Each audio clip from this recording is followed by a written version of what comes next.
Greetings RC fans, Sharky here and welcome back to Sharky's Garage for another, let's call it an unboxing. So on the 22nd of June 2022 I bought the contents of this crate, this box, and I bought all of it for £60. It was just before we went to the East event. I took it with me to East, so any of you that are there actually know what's in there.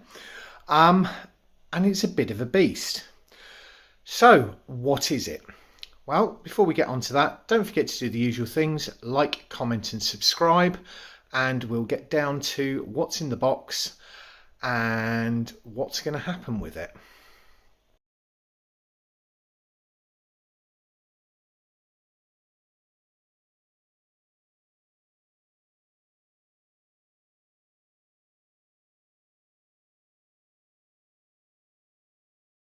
Right, so I have cleaned up what's inside the box. I have taken some of it apart already because there's been a period of time in between. But we'll get down to that. It was in a lot dirtier state than this. So what have we got? Well, let's start off with the Spectrum DX2E radio.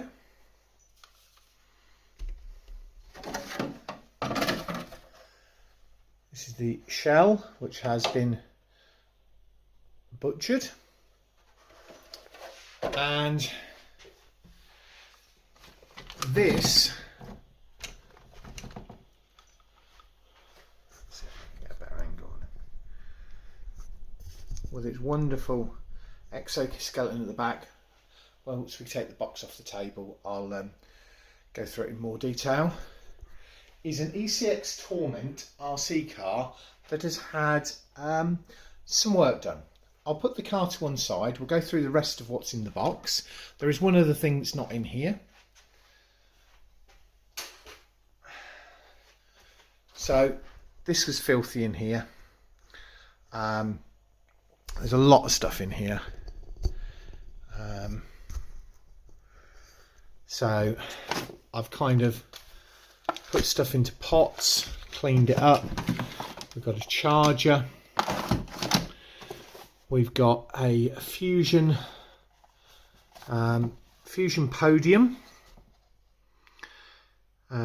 brushed motor controller. Well, it's not running a brushed motor, it's running brushless. We've got controller cards, we've got spare parts. I'll pull all of this out and show you on the table and we'll go from there. Right, so Fusion Podium RC controller for brushed motors. So yeah, but it's not got that in, it's got brushless in it.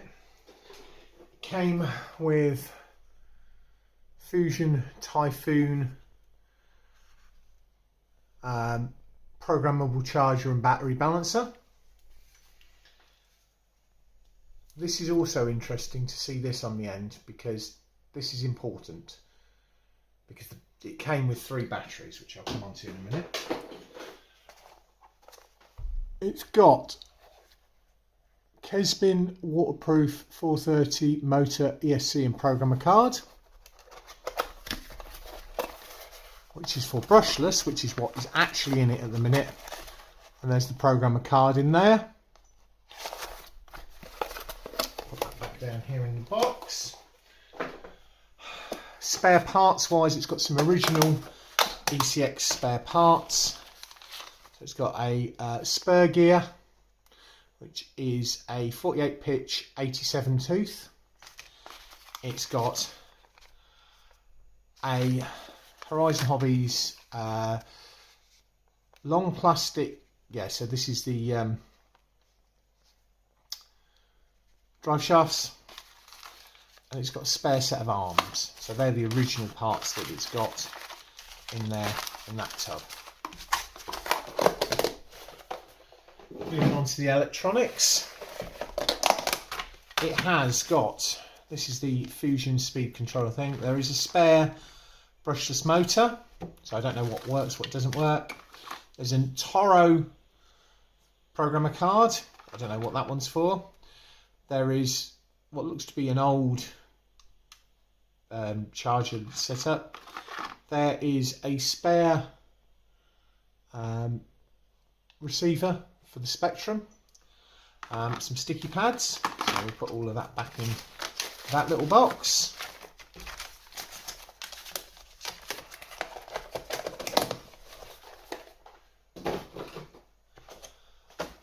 This has got more parts that have been stripped off it. You can see some more of the plastics, some of the body mounts, which may get coming useful because I am going to change what I'm doing with the body on this. I'll explain that in a moment.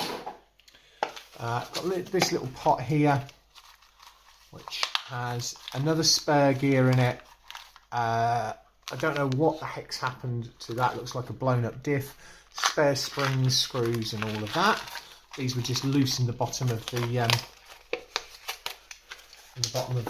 tub, which was absolutely caked in grease, and I cleaned all of that out. I've got more drive shafts that have been blown up, and you'll kind of see why in a minute. Okay.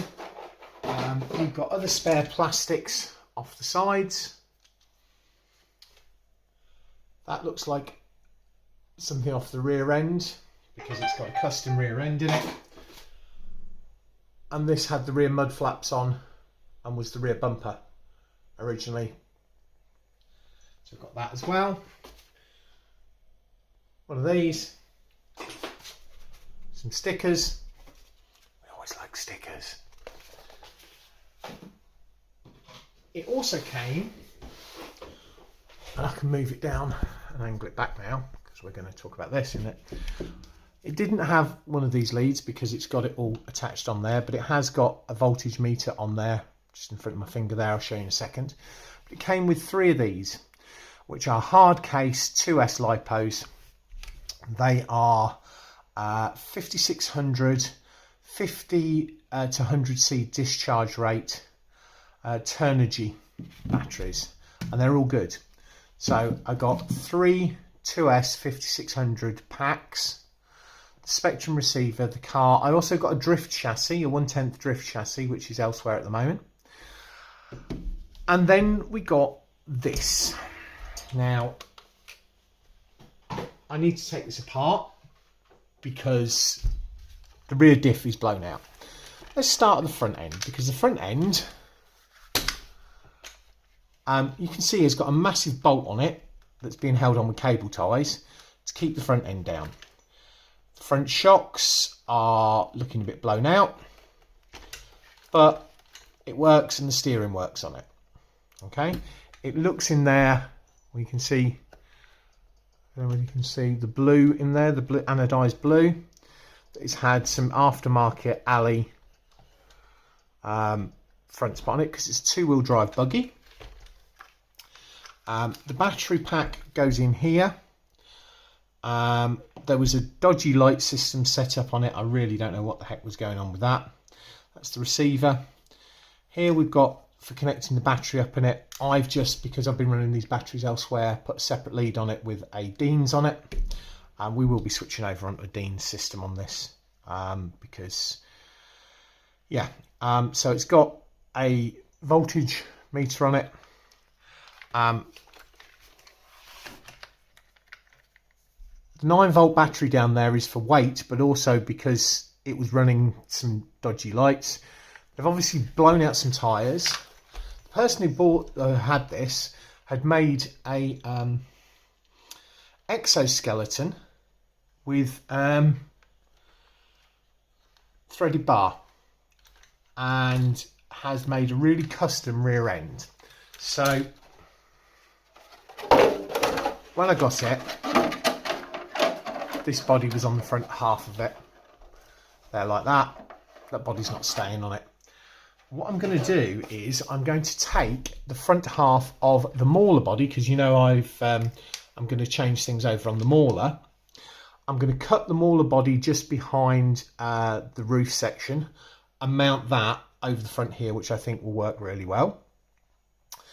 But it's when we come on to this rear that it really, and trying to get the best angle for you to see it. So we've got cable tie there as a motor mount through this rear skid plate and this custom rear end that has been made, bent brackets, a metal thing across here, a really ingenious system here that mounts the exoskeleton or exo cage and holds all of this.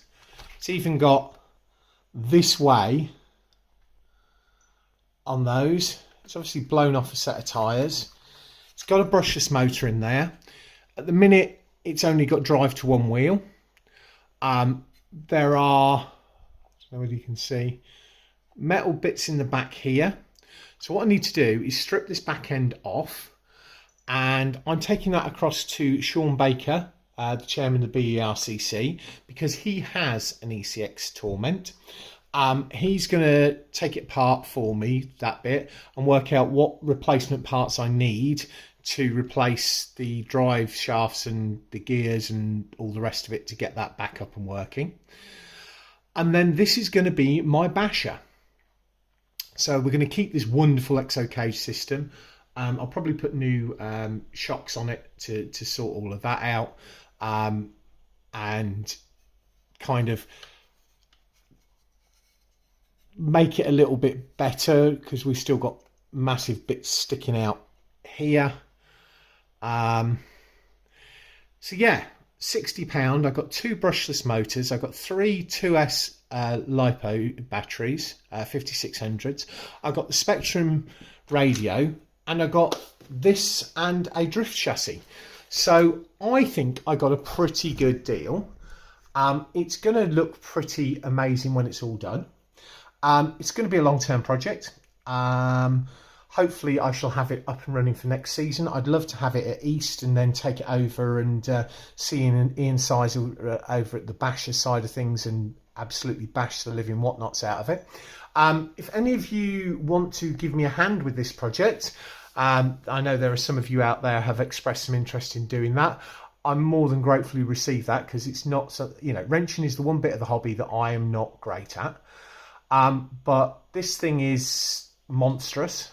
It'll be very interesting to see how it turns out once I've stripped everything down. That's pretty much it for today. Thank you very much for watching. I look forward to catching you all in the next one.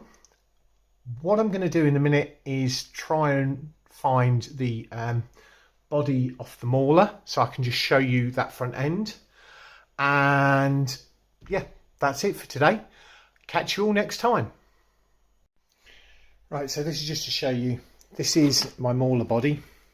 What I'm looking is doing is cutting it across there all the way through, because it's got support all the way under there, and mounting it like that onto there, so it'll sit. Let's see if we can get it lower sideways on like that, which I think will look pretty cool. Cover up the electronics and stuff like that, and give it quite an interesting look. Right, that's it for today. Catch you all again soon.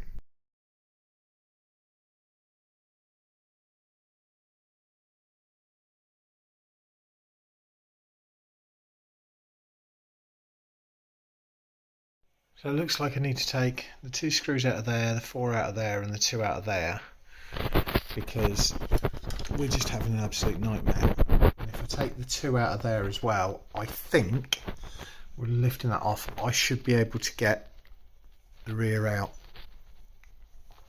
It's an absolute nightmare. Right, I've got that side loose. This side I've had to take the wheel off. I don't know what the hell the guy has done. We're using nuts as spacers. That's one of the ones from the other side. This has got 2 washers in the middle because he's obviously stripped that out. It's got this in the back to obviously hold it in place.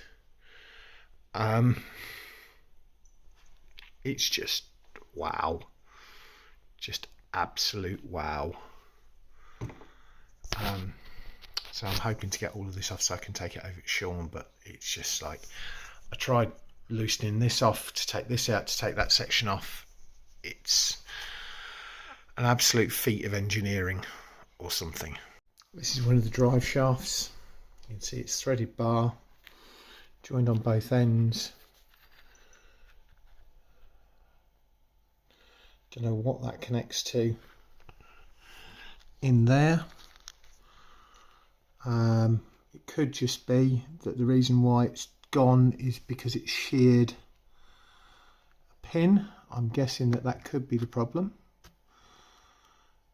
because there's a pin there, there's nothing in there, so I'm wondering whether that's what's happened. But I'll take it across to Sean and let Sean have a look at it. It's like, oh my lord. Right, I reckon if I take these two here off the top and these four here out the bottom, I should be able to get it apart. Right, this is for my memory. This baggie here is these two out here. This baggie here is the spacers and the ones that go in the ends of the axles either end. And then this baggie here that hasn't got any in at the minute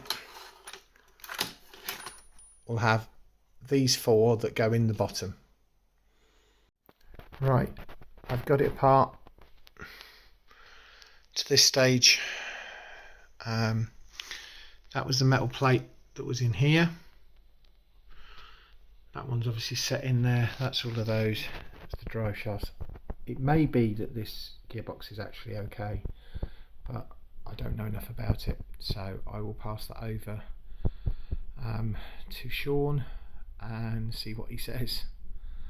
Yeah, it's wow, just wow.